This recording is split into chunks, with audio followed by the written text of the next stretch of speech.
कालियो ग्राम तांको घर पुओ ना हला ज्ञानरंजन राउत बापंग ना हला घनश्याम राउत से अशिक्षित मूर्ख टा कौ हिसाब रे जन्म होता ता माँ पाखे केतेटा बापा शोक जन्म करते से एते माने एते प्रचुर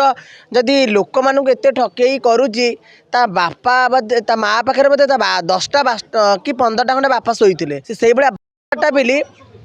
अच्छे से भाया बिली से जो एमती कम करुच्ची प्रत्येक केवल किन्नर माने नुह प्रत्येक नारी पुरुष मान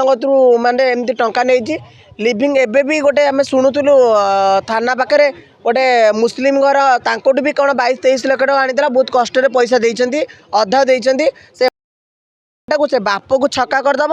आ से पुओ को भी छक्का करदबा था सी जो छक्का वार्डटा कहते बापू पुओ को छक्का वार्ड रे पूरा संपृक्त करवा था माँ है पूरा अभिनय माहिर माँ है हिरोइन बाप पुओ है विलियन अच्छा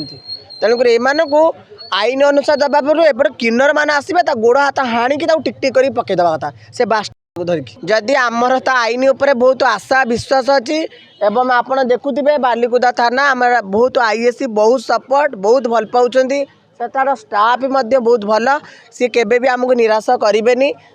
जी हो पार द्वारा से करेंगे जदि सी जी न करें आमे तापर जहाँ हम आमे करूँ।